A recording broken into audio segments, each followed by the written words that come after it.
going on, guys? This is my friend Diego. Hi. And I'm Benjamin. And right now, we're going to go over the 10 lives and 10 deaths of Wolverine. This is going to be a halftime review, so it's a six-parter. And right now, we're going to go over 1 through 3. All right, sounds good. Okay. It's a six-parter, right? Episode 5. 5 issues for each. 5 issue. Yeah, 5 issues of lives, 5 issues of deaths. Okay, all right. So, my bad. But before we get started, Diego and I were actually going over it. He did a reread, I did a reread, and how easy do you think that this series is for your casual reader to jump into? Surprisingly not that difficult. As someone who just recently got really into the Hickman stuff, it's surprisingly pretty straightforward. If you're familiar with Wolverine at all, you can easily just figure out like, hey, this is Wolverine going through different time periods of his life and trying to stop a potential assassination of Xavier throughout the years. Outstanding. So, yeah. Outstanding. Okay. So, in regards to that, there's just like a couple things that I want to touch on just for the casual reader. So if you're just jumping in and you have some questions about what's going on, where they're at, then if you haven't read Powers and House, I suggest that you do. That's going to give you a good base for the series. Okay. Next, there's a couple of characters that appear in the series that if you're a casual, you might not be familiar with. Okay, right. So I have a list of the characters that I think that the casual reader, and you could correct me if I'm wrong, might know, or it might just completely go over their head. So the first one is Romulus, right? Yeah, from the way back from like the Daniel Way run of Wolverine, like in 2000, was it like 6 when he showed up? About. Right, so it's Romulus, it's Mikhail Rasputin, okay, Colossus's brother. Dakin, is it Dakin or Dakin? I say Dakin. I mean, Dakin. I've heard it both ways. So okay, I'm gonna say Dakin because he's Japanese, right? So in Japanese would be enunciated Dakin. So I'm gonna go with that. And Scout. Okay, Scout came out 2016. I think so. Was this during the Tom Taylor Wolverine, all new Wolverine? I don't remember. It's been a while. It was an all new Wolverine. Okay. Right? I think it was within the first 5 issues. Okay. It might have been issue 2. Right. Okay. So it was that, and an item that you might not be familiar with if you missed a couple of issues in the Exosaurs and the not X Factor, but I'm having like a complete brain pause. Oh, I am too. X-Force. Okay. So if you haven't been keeping up with the X-Force series as well as the Exosaurs, then you might miss this, but it's going to be the Cerebral Sword. Okay, so if you missed a couple of issues in between House of X, Powers, and just jumping back in, then you're not really gonna know what that is. Okay, so I want to just go over a quick review of those characters, the Cerebral Sword, and then we're gonna hop into our analysis for the halftime analysis. All right. Sure. So first of all, Romulus, right? So Romulus is just think of him as Wolverine before Wolverine. His background is super sketchy. No one knows where he comes from. There's a part where people say that, okay, well, in the literature, it says that he's descended, instead of being descended from apes, he's descended from like wolves. right? Something like that, I believe. Right? And then there's another theory that he is just like a mutant, like Wolverine and Sabretooth, right? But just he was born before those two. No one really knows. His character's still being developed. He's been around for the past 15 years at this point. Yeah, we're still finding out about him. Okay. So the important thing to know is that when Wolverine was married to a Japanese female post-World War II, Romulus was the reason why his wife got killed, and Romulus essentially stole Wolverine's son without Wolverine knowing that his wife was pregnant. Okay, and that leads into Daken. Okay, you want to explain Daken? Daken is Wolverine's son that he didn't know about for many years, and even took up the mantle of Wolverine during the Dark Reign story arc in 2008, I think, 2009. Yeah, and so, this was when Norman Osborn had taken over the Dark Avengers, and, we had Ares, we had Wolverine, we had Bullseye as Hawkeye, all that such. But, he was pretty much Wolverine for a good while, the bad Wolverine, I'd say. But yeah, son of Wolverine, now good guy, pretty much. He's going to be in the new Marauders run also, too, which is pretty promising as well. Scout, okay. Scout, a.k.a. Honey Badger. They should just keep it Honey Badger. Honey Badger, yeah, I would love Honey Badger, like my Scout. Like, Scout's cool, but Honey Badger's just a fun name. Her name is Gabby Kinley? Kinney? I think Kinley. so. We'll call her Gabby, okay, right? And she's a clone of X-23, Laura, which is a clone of Wolverine. Okay, so that's how she's related to him. All right, and last is going to be Rasputin, right? And again, he's the brother of Colossus. He's just essentially like the big, bad,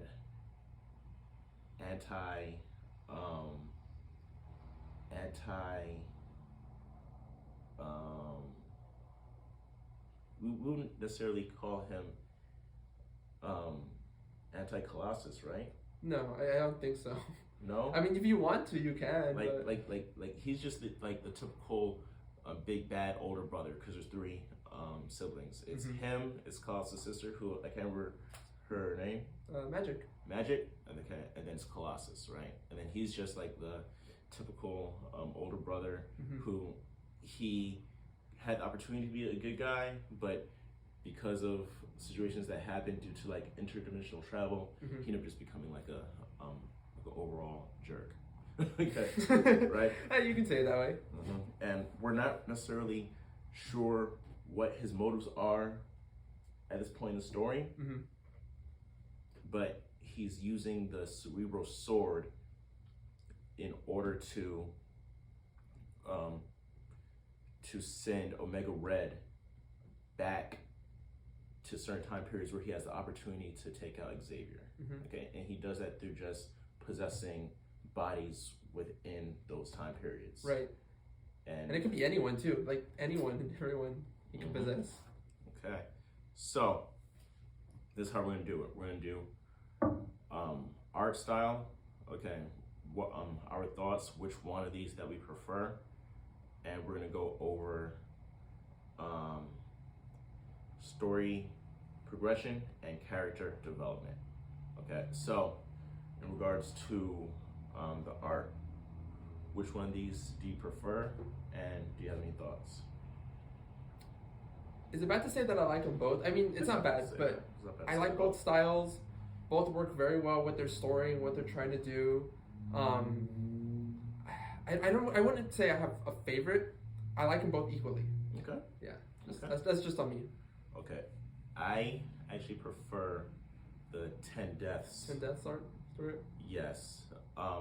I wasn't necessarily a fan of the 10 Lives, but in issue 2 and issue 3, just continue to read, it started to grow on me. Yeah. But the art style for the 10 Lives, it is more vintage. Like, I know that it's hard to imagine that, but the imagery, it's like you're reading something like from the past. Like, it gives you like that feeling that this is going on in the past. Like the inking is not popping. It's more like dull and sunken into the pages, and it gives you that feeling. Okay, I'm reading something old. Yeah, I definitely see that. There's a bit where Logan's in the past with Maverick and Creed, Sabretooth, and yeah, I do feel that vibe from your standpoint. Yeah, art. Awesome. Okay, so now we're going to get into story progression. Okay, so let's go over the 10 lives first, and then we'll go over 10 deaths. Okay, so brief synopsis of the 10 lives. Go. 10 lives is basically Charles Xavier and Jean Grey sending Wolverine back in time, pretty much different time periods, using Cerebro, and stopping various assassination points of Charles Xavier or anyone in the Xavier lineage at different points in time, whether that be the birth of Charles or his father during the late 1800s, or even just random council, like, just meetings of Xavier just out in public doing public speeches. And it's Logan trying to stop Omega Red, who's possessing these bodies and trying to, assassinate Charles, just get rid of him. And that's pretty much the gist for what's going on in Lives. Okay. Yeah. There's something I want to touch on in Lives, right? Okay. So Wolverine is being sent back via Cerebro, which we still don't understand how like how that goes on, how you're able to access time travel through Cerebro, but I digress. It's comics, just accept. So regarding the fact that Cerebro is able to send the consciousness of Wolverine back in time, and he's able to physically take control of his body, right? Right. And prevent the assassination of Charles Xavier, or prevent the assassination of someone in Charles' family that, by killing them, would prevent Charles from being born. Now, the thing about that is, and we're gonna get to this in 10 Lives issue 3, that I'm like, okay, so now Rasputin, using the Cerebro sword, is able to send Omega Red back. He's the one that's doing the assassinating. So the deal is okay, so why don't you just take over one of Xavier's parents? Just off themselves. Just like that. What's going on, brother? Welcome. Right? Yeah, pretty much. Exactly. So that was my thing. It was like, okay, so at the end of issue 3, Omega Red takes over Wolverine's body, so we don't know what's going to happen there. But okay, so if you can take over Wolverine's body, why don't you take over the body of Xavier's dad, right?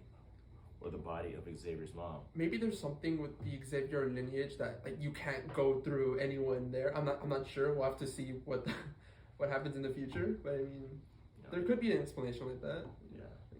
Just can't get into the mindset of Charles. Possibly, brother. Okay, but now let's get into the 10 deaths. So when we were doing the run regarding Moira, right? For Inferno, during my vlogs, I was like, I'm telling you, Moira is the betrayer. we don't know what her true motives are. I think that Moira is setting the mutants up for the fail. Yeah, you're right. Something's gonna go down. It's not going. Okay. Like, I always knew that Moira had to go. So following the events of Inferno, Moira got depowered, and the 10 deaths of Wolverine is essentially following Moira and her journey to live, because Mystique is after her. She found out that she has like stage 4 cancer, and later on in the series, she finds out that it's because of her the Myra's no space has something to do with her cancer. So she's saying, well, they did this to me, which was like, okay, why would they do that before you were depowered? That wouldn't make any sense. That's so like, but you're following me, right? Yeah, I got what you're saying. Yeah, no. That was number 1. Okay, number 2. This is going to go into a little bit of character development, or just going further in depth regarding the character Moira. In my blog, I wrote, why is she fighting so hard to live? Right? She was trying to get rid of like the X gene, or make it so that according to her, okay, right, mutants would have the ability to choose whether or not to be a mutant or whether or not to be a regular human. Okay, well, you have your wish. Yeah. Okay, right? What's the problem? That was just something that stood out to me. And then going down further into the 10 deaths, we're introduced to a hybrid Wolverine, where they say that how the end is going to happen, either the machines are going to win, the Sentinels, either the mutants are going to win, so either one side always loses, one side always wins, or it's going to be the human machine hybrid, right? But we're not introduced to mutant machine hybrid, which we're introduced to at the end of the first issue of the 10 deaths. And then in issue 3, Moira states that, okay, well, I know what's coming after me, which means that either she was already introduced to a mutant machine hybrid, and that's how they won like the final battle, or certain things took place to where now we have like this this mutant machine hybrid of Wolverine that's essentially acting as like a Bishop Cable. Pretty much. You know? I saw it as that too. So it's like, yeah, just a Wolverine from some time traveling back. Yeah, it's a Bishop Cable situation again. And for issue number 3, it seems as though his mission is to take out Moira. Yes. Before she's able to do something. I also put into my blog that I can't remember what the guy's name is. The creator of, is it Oculus? I think so. Okay. I tend to forget his name too. I kind of is just a little forgettable to me. Okay, so there's this character that he's a tech guy, and he created this new technology where you're able to upload what you see, what you hear. I don't know if it's all your memories. I don't know if it acts as a backup for only for 24-hour period or for your entire life. But if it can act as a backup for your entire life, then Moira will be able to use his technology to, I guess, upload all her memories, all her lives. And I think that's going to, and I think that has to do with that machine that we saw somewhere in the panels. At the end of number 3. That's right. Right. That's right. So a lot's going on. Now, character development. Any thoughts? Honestly, not too many thoughts. I mean, development for who? Logan? Development for just everyone? Anyone? For anyone that comes to mind, that stands out to you. Stands out to me. I mean, Moria, I guess, doing like a full 360 from when I first, was introduced to her, when I started reading House and Powers of X. She's very different from what I remembered, at least, when I first started reading that, and her motives now, and the uncertainty of the future, and her alliance later on, like what's going on, what are they trying to tell us, is she going to be the downfall of everyone, which, yeah, it seems very likely that she is, given what's going on with this Wolverine. I mean, I don't know, it's interesting to think about this stuff, and it's fun too, but... Okay. I'm on the same page as him. In regards to both of these, we're getting character development regarding Wolverine and his introspection on his lives. He's going back in time. He's like, you know what? I'm here now. I've done some bad things, like when he was in Colombia. Right. Now I have an opportunity to change things to where I may not be able to erase all of my sins, but I can at least sort of like save some lives and make it better. Okay, so that's what I got out of Wolverine for this. This is the story of Moira here. Yeah. Because like this is a Moira-centered run right here. The 10 deaths. There's still Wolverine. It's a future Wolverine, but it's more Moira-centered than the aftermath of Inferno. Okay, so again, in regards to Moira, we're learning a lot, and it's a lot of theories that look like they're coming true. So, all right, remember, so Moira was essential in the creation of Krakoa. And remember, she got killed in one of her lives by mistaken Destiny, and Destiny told her she has to change her ways, or else I'll be there to take you out again. Okay, so one of Moira's terms was she didn't want any precogs on Krakoa, right? Yeah. Okay, so she didn't want any precogs on Krakoa, and Destiny, of course, being the one that killed her, and also being the most powerful precog in this universe, to my knowledge. Correct me if I'm wrong. In the comments below. All right. And if you're looking at this on our Facebook page, comment on our Facebook page. So, I believe that Moira didn't want Destiny to come back because she was good, because she didn't change her ways, and she had some type of master plan to take out the mutants for good. And she was like, you know what?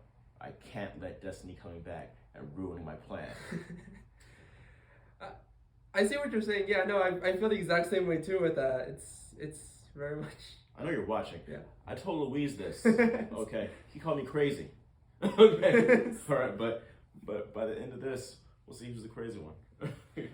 But that's what I got. We'll find out in the next 4 issues. Yeah. So I'm liking this a lot. I'm not going to give this S ranking. So on our scales, like just in the totality of everything, that's art, that is story progression, character progression, and overall enjoyability.